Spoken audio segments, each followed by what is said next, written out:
The person who seems to care the least during a fight might actually be the one who is the most overwhelmed. In the middle of a difficult conversation, have you ever seen your partner's face go blank? They might turn away, say nothing, or leave the room. It's easy to interpret this as them not caring, as a sign of disrespect or indifference. This interpretation, however, is often incorrect. That quiet withdrawal, that emotional shutdown, is frequently not a sign of apathy. It is a sign of a nervous system that has been pushed past its limit. The person who seems to be checked out might be experiencing an intense internal storm. Understanding this can completely change how you see your recurring conflicts. It's the first step to untangling a painful pattern that affects countless couples. This isn't about one person being right and the other being wrong. It's about a dynamic that takes on its own life. This dynamic is often called the pursue-withdraw cycle. It's one of the most common and distressing patterns in relationships, particularly when one partner has an anxious attachment style and the other has an avoidant one. Let's visualize how this cycle works. It typically begins when the anxious partner feels a sense of disconnection. This could be triggered by something small, like an unanswered text, or something larger, like a feeling of emotional distance. This feeling of disconnection activates their core fear of abandonment. In response, they try to close the gap and restore the connection. They do this by pursuing their partner, which can look like asking questions, seeking reassurance, or initiating a conversation about the relationship. From the avoidant partner's perspective, this pursuit feels very different. They don't experience it as a bid for connection. They experience it as pressure, criticism, or a demand. This activates their own core fear, the fear of being engulfed or controlled. Their learned strategy for dealing with this feeling is to create space. They withdraw to feel safe and to calm their own overwhelming emotions. This withdrawal can be physical, like leaving the room, or emotional, like shutting down and becoming silent. But this act of withdrawal has a devastating effect on the anxious partner. It confirms their worst fear, that they are being abandoned. This intensified fear then causes them to pursue even more urgently, which in turn causes the avoidant partner to withdraw further. And so the cycle escalates, leaving both partners feeling alone, misunderstood, and trapped. What's crucial to understand is that both partners are motivated by the same core fear, the fear of disconnection. It may look like one person wants connection and the other wants space, but this is a misunderstanding of their strategies. They both want to feel secure in the relationship. The anxious partner strategy is to move toward the other to feel safe. The avoidant partner strategy is to create distance, to calm down so the conflict doesn't destroy the relationship. They are both trying to save the connection, but their opposite strategies create a painful paradox where each person's attempt to feel safe triggers the other's deepest insecurity. Seeing this shared fear is the key to developing empathy for one another. You are not fighting each other, you are both fighting a fear of loss. With this new understanding, we can shift our perspective. The real enemy in your relationship is not your partner.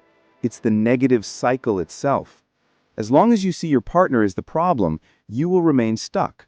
When the anxious partner thinks, "He always shuts me out," and the avoidant partner thinks, "She is never satisfied," they are blaming the person instead of the pattern. The first step toward change is to externalize the problem. It is learning to see the cycle as a third entity in the room. Instead of thinking, "You are abandoning me," you can learn to think, "This is that cycle again where I feel abandoned." This shift from blaming you to identifying it allows you to unite against a common enemy. You can become a team, working together to understand and defeat the destructive dance you both get caught in. To help the anxious partner understand the withdrawer's experience, it is vital to learn about a physiological state called flooding. When the avoidant partner shuts down, it is often not a conscious choice. It's a nervous system response. Flooding is a state of emotional and physiological overwhelm. The heart rate speeds up, adrenaline courses through the body, and the rational part of the brain, the prefrontal cortex, goes offline. It is the biological equivalent of fight, flight, or freeze. In this state, it is physically impossible to have a calm, constructive conversation. Withdrawal is a form of flight or freeze. It's a desperate, unconscious attempt by the body to escape a perceived threat and find safety. It's like a computer that crashes when too many programs are running at once. It's not a tactic to hurt you. It's a biological system shutting down to prevent further damage. So, how do you stop this cycle once it starts? One of the most effective tools is to create a pause button. This is a pre-agreed upon word or phrase that either partner can use to stop the cycle before it escalates. It must be a non-blaming statement. For example, during a time of calm, you might agree to say something like, "I see we're stuck in our cycle. Can we please take 20 minutes to cool down and come back to this?" This is not about avoiding the issue. It's about recognizing when the conversation is no longer productive. The 20-minute break is crucial because that's about how long it takes for the body's physiology to return to a calm state after being flooded. During this time, you should do something relaxing and distracting on your own, not stew over the argument. Another powerful practice involves changing how you begin a difficult conversation. Relationship researchers call this a soft startup. The cycle is often triggered by a harsh or critical opening. A harsh startup usually involves blame and uses the words "you always" or "you never." For example, "You never listen to me when I'm talking." This immediately puts the other person on the defensive. A soft startup does the opposite. It invites connection instead of defensiveness. You do this by using an I statement to talk about your own feelings and needs. Instead of the critical phrase from before, you might say, "I feel lonely right now, and I'm starting to feel unheard. Could we talk for a bit?" The first approach is an attack. The second is a vulnerable invitation. It makes it much easier for your partner to hear you without becoming overwhelmed.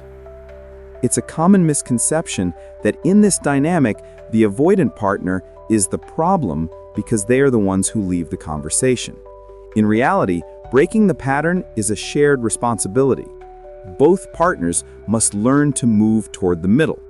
The work for the pursuer, the anxiously attached partner, is to learn how to soften their approach. They must practice self-soothing so they don't overwhelm their partner with the intensity of their need for connection. Their challenge is to ask for reassurance in a way that doesn't sound like a criticism. They must learn to trust that a pause is not an abandonment, but a necessary step for a healthy conversation later. The work for the withdrawer, the avoidantly attached partner, is equally important. Their challenge is to learn to stay present for a little bit longer before their system gets overwhelmed. They need to recognize their own internal signs of flooding and learn to ask for a break rather than just disappearing.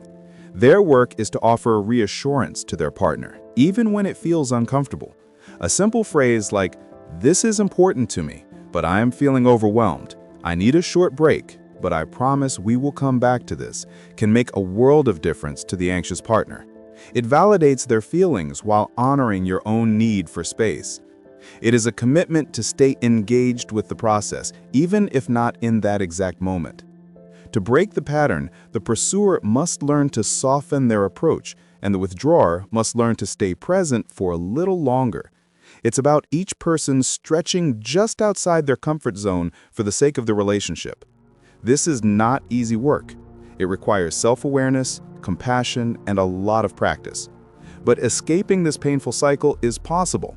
When both partners commit to slowing down the dance, they create the safety needed for real connection to flourish. You learn that conflict doesn't have to be a threat to your bond. Instead, it can be an opportunity to understand each other more deeply and to build a more secure and resilient partnership.